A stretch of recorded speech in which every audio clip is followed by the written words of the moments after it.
So guys, let's start. All right, let's get to the point. All right. So we can all agree, let's agree, right? That crime, teenage crime, any crime has increased in most metropolitan cities. Now, let's first talk about why there's so much crime, and then we're going to find some solutions. All right. We're going to help develop some solutions, and I have some ideas that might work. All right, for your city or for our city. Let's start with number one, reasons why there's so much crime. There's more than five. This is not conclusive, but we're going to talk about the five. Money. M-O-N-E-Y. Money. Everybody wants money. Kids want money. Everybody's after money because what can money do? Money can change lives. It can buy things or pay for things which are very complicated to pay at the moment with the cost of living, right? Because of the cost of living has gone up.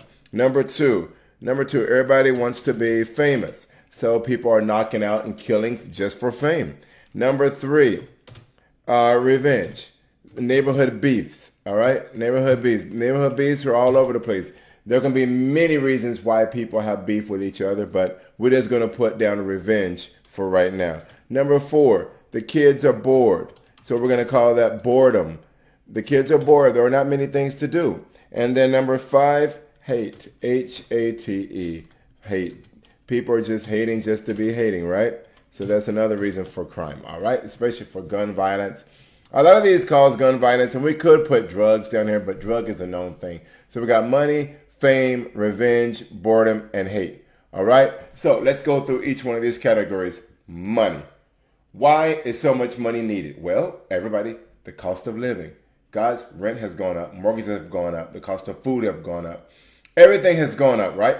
So therefore, people need money, and they don't have time to wait for tomorrow. They need money right now. Fame, again, fame. Everybody wants to have that clout. Everybody wants to be famous. Everybody wants to be a rock star, a movie star, a rapper. And then we have revenge. People want to take revenge. Neighborhood beefs. You did something to my family, I'm going to do something to you. You dissed me, I'm going to crack you. You know, all these things are going on, all right? And maybe more than that as well. Boredom. What can people do after school? What do these kids have to look forward to after school? Basketball. Everybody is not a basketball player. Football. Everybody's not a football, baseball, or soccer player. So what other things can these kids do after school? Hate. People are just hating just to be hating, right? They're hating because you're taller or you're shorter or you have on Nike Air Jordans or you're famous or you can speak well or people like you or you have abundance of friends or you have swag. They hate for, oh, you have a good looking girlfriend or handsome boyfriend. You know, just hating just to be hating, right? So far, we are on the path. Now, scratch all of that. We're going to come up with some solutions. I think I have one of a good plan in order to help reduce crime by 30 to 40% over a 3-year period of time if legislation takes place and people get on board and officials really invest in the kids, because right now they're just wasting money, throwing money at programs that kids do not attend, throwing money at programs that are just boring for these kids. That's why they do not attend. All right, what kids are focusing on? You already know. Number one, they're focusing on money and fame. Those are the two most focus points for the youth today. We can all agree on that, okay? Now, let's go through some possible cures for this big problem. All right, give me a minute to erase some of this. Here we go. All right, number one, what we're going to do is we are going to create jobs. Create jobs, okay? Now, we're going to create specific job for kids, and we are going to pay them instantly, all right? So let's go through this. Pay them instantly. As I said before, children right now want quick gratification, instant gratification. They're not going to obtain many jobs where you tell them, okay, we'll pay you in 2 weeks. Most people need money now. They need money now. So you can say, okay, you work for 2 days, we'll pay you on the third day. Or you work for 1 day, we'll pay you the next day. You know, something like that, because they have nothing to look forward to if it's not instant. Remember, we are dealing with a group of children who are adapting to cell phone and technology. The cell phone and the other technological issues are that it makes everything fast evolution. So these children brain waves work extremely quickly. Therefore, their patience level is probably 1/4 of the patience that we had when we were growing up. Remember, we were able to wait, and things are more and more expensive right now, and they need to keep up with the trends. The trends change every day. They want constant gratification. Pay them instantly. They're not going to wait for 2 weeks for a paycheck. And it's really hard for them to wait for 2 weeks for a first paycheck anyway, because you got to have the transportation to get to and from the jobs. They don't want to take the subway stations because the subway train stations scare them. A lot of neighborhood beef, so people might get murdered. We call it people might get cracked. You know what I'm saying? So, or crushed. You don't want to go through that. So, and you don't want to be seen. So that's part one. Part two. All right. So we're going to create those jobs. All right. Part two. Since everybody loves music, if I were in charge of a district, I would create music studios throughout the district. And let me show you how I will implement them. Okay, create music. Oh, I'm sorry, studios, not studios, studios throughout the district. Here we go. So let's go through what. Okay, everybody wants to be a rapper, right? We can all agree that everybody wants music. Everybody loves music. Everybody wants to produce music or create music or design music videos, whatever.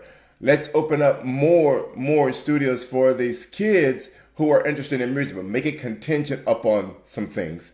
Number one, they have to attend school on a regular basis. Number two, their behavior at school has to be up to par and as well as in the neighborhood. And number three, they must be respectful and come back to the respect system. And there must be some kind of control over the verbiage that is able to be used for these studios. Everybody got? And there has to be a purpose for their music. There has to be a purpose and a direction. And that's what I'll open up. And then there has to be competition for those to compete for monetary value at the end of each quarter or whatever. And that tie that all into education. And that should keep people afloat. Make sure that they study, make sure their grades are up to par, or they get at least reports to where they are doing the work and trying the best. All right? So let's go back through. So we got create music studios throughout the district. The next one is an arcade and skating rink. All right? Skating rink in Southeast with an arcade. All right? So we're going to do this. Let me go back to the point.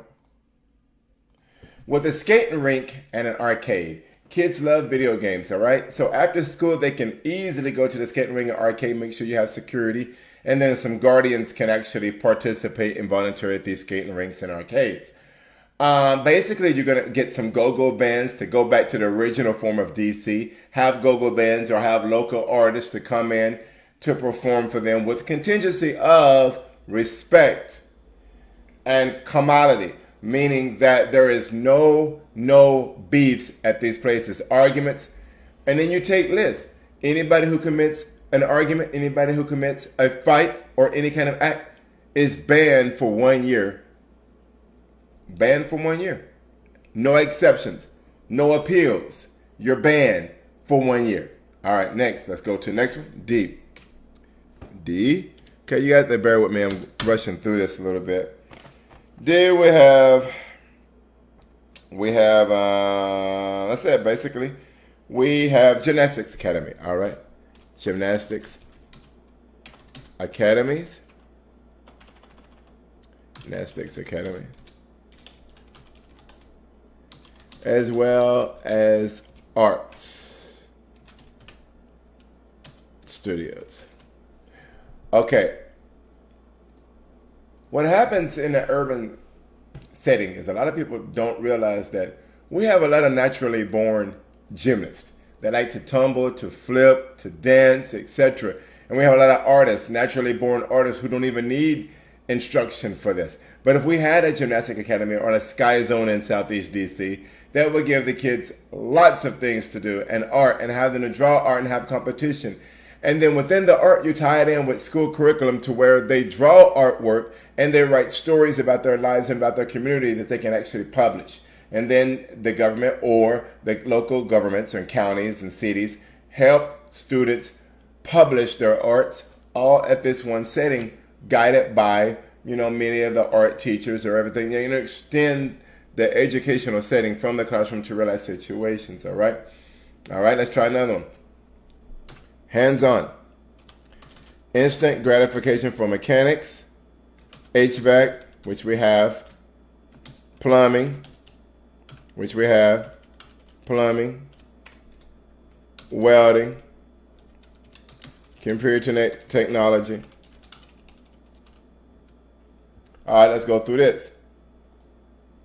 So for those students or those kids who do not wish to attend school a lot, make a contingency. Give them the option to go straight to a technical school at age 16. Plumbing, electrician, welding, mechanics, all HVAC, all of that, which they can make tons of money at this time to get them off the streets. Because instead of having a dropout plan, if they're going to be able to drop out, then you have to make a contingent upon them working. They have to go to work or to the military.